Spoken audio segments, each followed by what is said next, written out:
Ainda na 737, eu vou tirar de ofício e vou entrar na pauta da próxima matéria. Pela minoria aqui, presidente. Estou na tribuna. Desculpa, deputado. Deputada Jandira Fegali, pela liderança da minoria. Presidente, colegas, hoje nós vimos, na véspera do Dia da Criança, um veto aposto pelo senhor Michel Temer, a medida provisória 729, que impede chamado apoio financeiro suplementar às creches brasileiras, à educação infantil brasileira, principalmente vinculado às crianças que têm benefícios de prestação continuada e às crianças com deficiência. Me parece, e aí eu perguntaria à base do governo, já que o argumento foi impacto financeiro, se essa é a primeira medida do programa Criança Feliz, coordenado pela primeira-dama. Aliás, nem sei se a primeira-dama sabe que o marido dela vetou o recurso para a educação infantil, principalmente, repito, para crianças com deficiência e crianças com benefício de prestação continuada. Isso aí vai impactar diretamente a educação infantil e nos municípios brasileiros. Então, esse primeiro anúncio do Criança Feliz, talvez diga que criança com deficiência não pode ser feliz, porque ela não pode ter acesso à educação infantil e a todo tipo de estímulo que precisa chegar a uma criança, particularmente na idade de 0 a 3 anos. Estímulo que não chega nessa fase pode ser um adulto, um adolescente perdido do ponto de vista da sua cognição, da sua possibilidade de desenvolvimento na vida. Então, esse é o anúncio da Criança Feliz. O veto aos recursos da criançada de benefício de prestação continuada, de criança com deficiência dentro da creche, ou seja, não terá acesso. E isso aqui, como argumento, chama-se impacto financeiro, está aqui argumentado nas razões dos vetos.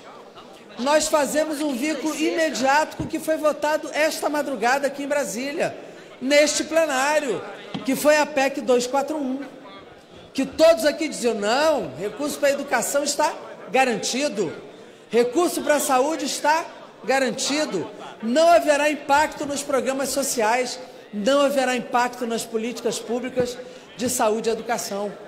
Isso aqui significa exatamente o corte naquilo que é decisivo e fundamental, que é o início da vida, do estímulo às crianças na educação infantil, que é uma obrigação constitucional, é uma obrigação legal. Ontem aqui muitos argumentos foram usados, argumentos que é gasto primário que gera déficit fiscal, argumentos de que esses gastos primários vão ser salvos para o povo pobre. O benefício de prestação continuada, todos nós aqui sabemos o valor e o critério, que é menos de 1/4 de salário mínimo per capita nas famílias. O auxílio que as creches precisam para essas crianças é pequeno, mas não cabe no orçamento sem povo, de um governo sem voto, que congela na Constituição uma política econômica. Deputado Afonso, o senhor que ontem aqui foi muito bem na sua intervenção, sabe que não é gasto primário que gera déficit fiscal. E não é para o andar de cima que nós nos dirigimos, não é numa reforma tributária progressiva e justa, não é limitando o pagamento de gastos financeiros, nem tampouco olhamos para o dinheiro que se gasta para preservar as reservas, que são 160 bilhões de reais. Aqui, neste plenário, nós cometemos um crime de lesa humanidade, um crime de lesa pátria, um crime de rasgar a Constituição de 1988 e que levou em conta apenas o extermínio de direitos sociais duramente conquistados na luta democrática e na luta política desse país. Nós jogamos na Constituição algo que nenhum país do mundo fez. O Japão, quando limitou gastos à inflação transitoriamente, jamais colocou no seu texto constitucional. Aqui nós limitamos por uma geração inteira. 20 anos de congelamento de uma política econômica, estabelecendo políticas públicas pela inflação. Inflação não é critério de determinação de política pública, e sim percentual do PIB. E no PNE, aqui, no Plano Nacional de Educação, nós todos aqui aprovamos os 10%. E hoje nós temos 7, teríamos que ir para 10, não vamos conseguir mais chegar nem aos 7, violando o que aprovamos aqui neste Congresso. E com argumento de conjuntura econômica absurdo. Durante 12 anos, os governos Lula e Dilma geraram 23 milhões de empregos formais com carteira assinada. O fato de ter um semestre ou 3 trimestres de crise, por problemas de limitações nossas, mas também por um contexto internacional, não pode justificar as medidas que aqui foram tomadas para arrebentar com a soberania desse país, para entregar de mão beijada as riquezas nacionais e para excluir a maioria do povo dos seus direitos. E aí, quando eu falo disso, eu estou falando das mulheres, eu estou falando dos negros, eu estou falando das chamadas minorias que tinham, nas políticas de direitos humanos, a sua possibilidade de ter respeitado a sua diversidade, de ter respeitado a pluralidade nacional.